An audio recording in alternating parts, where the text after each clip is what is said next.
बिस्मिल्लाहिर्रहमानिर्रहीम। रात और कब्रिस्तान में आज हम यहाँ पे कब्रिस्तान में मौजूद हैं और हमारे साथ आकिब साहब मौजूद हैं। तो हम इनसे बात करेंगे कि ये कब्रिस्तान जो होते हैं रात के वक्त इधर आना कैसा होता है। आकिब साहब आप क्या कहते हैं?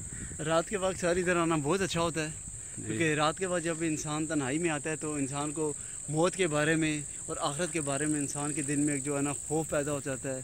तो और इसी खौफ की वजह आज इधर इस टाइम पे बंदे क्यों आए हुए हैं? यहाँ पे कोई जनाजा है? जी यहाँ पे भी कोई जनाजा है एक। हाँ। तो इस वजह से यहाँ पे बंदे इतने ज़्यादा आज यानी कि इस टाइम पे इसलिए बंदे हैं, नहीं तो बंदे इधर नहीं होते। बंदे इधर नहीं होते। वैसे तो पता है आपको कब्रिस्तान खाली होता है, लेकिन असल हकीकत में जो है ना आबादी जो यही है।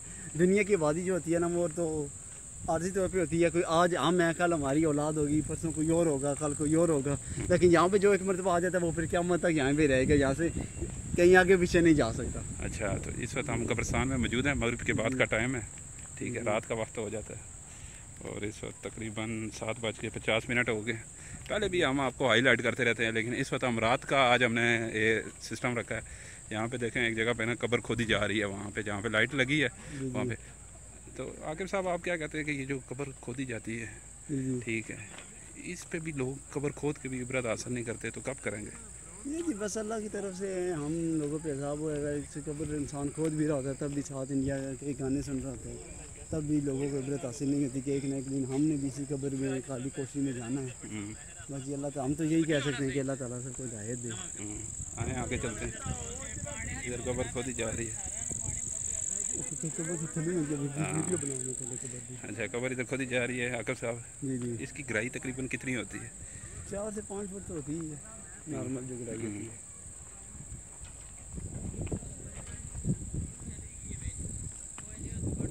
तो आकिब साहब ये अभी कब्र इधर खोदी जा रही है, जी तो आप क्या कहते हैं कि इसका कितनी फुट इसकी गहराई है? 5 फुट तो होगी तकरीबन, 5-6 फुट। अच्छा, देखें जी ये कब्र इस वक्त इधर खोदी जा रही है, मिट्टी पड़ी है, ठीक है, रात का वक्त है, लाइट लगाई गई है यहाँ पे, आप देख सकते हैं बहुत सारी कब्रें हैं यहाँ पे, कच्ची नई बन गई। उस दिन जब हम आए थे इधर इतनी कब्रें नहीं थी, ऐसा ऐसा करके कब्रिस्तान भरा जा रहा है।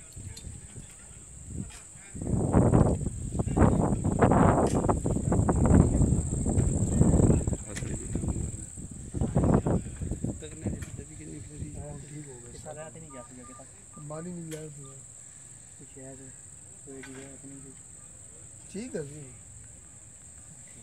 वो कोना जो मिट्टी टैंड नहीं लगी सले नहीं है। ओके, कब्र देखें तैयार है जी। आकिब साहब ये कब्र बिल्कुल रेडी पोजीशन में? जी ओके है। अच्छा, तो जनाजा कितने बजे है? अभी आ रहा है जनाजा में ख्याल आ रहा है, बस 2-4 मिनट तक अभी जनाजा भी आ जाएगा। कब्र देखें नाज़रीन, इधर पक्की है, यहाँ पे रेडी हुई है, बल्कि पक्की तो अभी नहीं हुई। ये भी पड़ी हैं पड़ियाँ, ठीक है, मुख्तलिफ इस पर नंबर लगाए गए हैं ताकि ना पता चलेगा। देखें काम जारी है यहाँ पे कब्रों का।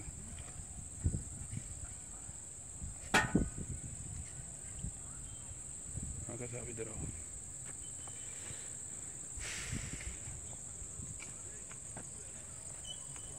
यहाँ पे देखें आपकी अगर कोई बड़ी कोठी हुई पहले आपकी दुनिया में, वो कोई काम नहीं आएगी, कोई वहाँ पे यूपीएस कोई लाइट जनरेटर काम नहीं आता आएगा, तो अपने सिर्फ अमाल ही काम आएंगे। आका साहब आप क्या मैसेज देना चाहेंगे ये जो लोग आपकी वीडियो देख रहे हैं कि ये क्या करें? अभी मैं तो यही मैसेज इनको देना चाहूँगा कि दुनिया के साथ साथ आखिरत की भी तैयारी करें। ये मैं नहीं कहता कि आप दुनिया को बिल्कुल ही छोड़ दें, लेकिन दुनिया को ज़रूरत के मुताबिक आप ज़रूर रखें, लेकिन दुनिया से ज़्यादा आखिरत की तैयारी करें, क्योंकि असल हमारा ठिकाना यही होगा। क्योंकि इधर ना कोई लाइट होगी, ना यूपीएस होगा, इधर ना कोई बहन काम आएगी, ना कोई भाई आएगा, सिर्फ आएगा तो अपने अमाल ही काम आएंगे। तो अमाल ज़्यादा से ज़्यादा नेक अमाल करें, नमाज़ें वगैरह पढ़ें, कुरान मजीद की तिलावत करें, हुकूकुल्लाह का ख्याल रखें, हुकूकुल इबाद का भी ख्याल रखें, और उसके साथ साथ जो है ना नेक अमाल की तरफ लोगों को दावत दें और अपनी आखिरत को बेहतर से बेहतर बनाने की कोशिश करें।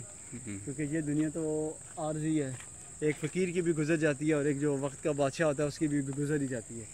लेकिन ये जो आखिरी मंजिल है, ये आखिरी मंजिलें जो है ना इसकी हमेशा तैयारी करनी चाहिए और आखिरी मंजिलें अल्लाह ताला हम हमारी आसान बनाए। आखिरी मंजिल आसानी पैदा फरमाए। हाँ, तो ये देखें आपके ये जहाँ पे हम आपको लेके गए थे पहले, लाइट जिधर लगी हुई है, जी जी यहाँ पे अभी कब्र जो है वो बिल्कुल रेडी पोजीशन में। जी जनाजा उस तरफ से आएगा, जनाजा गाह की तरफ चलते हैं, अभी जनाजा पढ़ेंगे हम। तो इस बारे में लोगों को एहसास नहीं होता कि एक दिन इधर भी आना है, एक दिन इधर भी आना है, तो वो लोग यही कहते हैं कि हम अपना काम करेंगे, हमने तो इधर नहीं आना। इधर नहीं आना। लेकिन एक दिन आता है, फिर उनको इधर लेके लाया जाता है। ज़बरदस्ती ला के इधर छोड़ देते हैं। हाँ, तो ये देखें एक लाइट भी इधर लगी हुई है, जी जी ये स्ट्रीट लाइट। और यहाँ पे कुछ पिछले दिनों में सिपारे पड़े हुए थे, अभी में हमें इधर कम है। नहीं अभी जो सीने वगैरह सिपारे वगैरह पर पड़े हुए हैं। हाँ, तो ये कब्रिस्तान पेज बेसिकली हमने इसीलिए बनाया ताकि लोगों को पता चल सके कि ये किस तरीके से इधर रात के वक्त में अंधेरा है। देखें तो अगर तैयारी करके आएंगे तो फिर तो रोशनी आपकी कब्र के अंदर से निकलेगी। जी जी तो अगर तैयारी नहीं करके आएंगे तो फिर भी आपको पता है फिर तो कुछ ना कुछ तो होएगा। इधर ये आवाज़ें आ रही हैं मुख्तलिफ सांपों बिच्छों की, कोई चीज़ें हैं इधर, ठीक है, वो अपना एहसास तो दिलाती हैं। आकर साहब ये जो कब्रों में कहते हैं बिच्छू और ये मगरमच्छ और ये शें जो दूसरी हैं, जी जी ये आ जाती हैं, इसके बारे में आप क्या कहते हैं? जी जो नेक बंदा होगा उसके कब्र में तो नहीं कीजिए, ये होगा जो गुनाहगार होगा या जो काफिर या मुशरिक होगा, उसके कब्र में ये सांप बिच्छू वगैरह सब कुछ आएंगे। लेकिन हमें तो अपनी तरफ से तैयारी करके रखनी चाहिए। नबी पाक सल्लल्लाहु अलैहि वसल्लम पर दुरूद व सलाम दिन रात पर पढ़ते रहें, उनसे अपनी अकीदत का इज़हार करें, नमाज़ें वगैरह पढ़ें, उनकी इज़हार सुन्नत को अपनाने की कोशिश करें, तो इंशाल्लाह हमारे लिए आसानी पैदा होगी। तो ये देखें, हाँ, ये वीडियो देखें ना, अब अभी बंदे इधर खड़े हुए हैं। तो ये हमारी वीडियो थी रात और कब्रिस्तान के बारे में। हमारे साथ आकिब साहब मौजूद थे, ये भी बड़ी गहरी नज़र रखते हैं कब्रिस्तान पे। इंशाल्लाह फिर भी हम इनकी खिदमत लेंगे कभी फिर नए मौजू पे, तो फिर मिलेंगे इंशाल्लाह नई वीडियो में।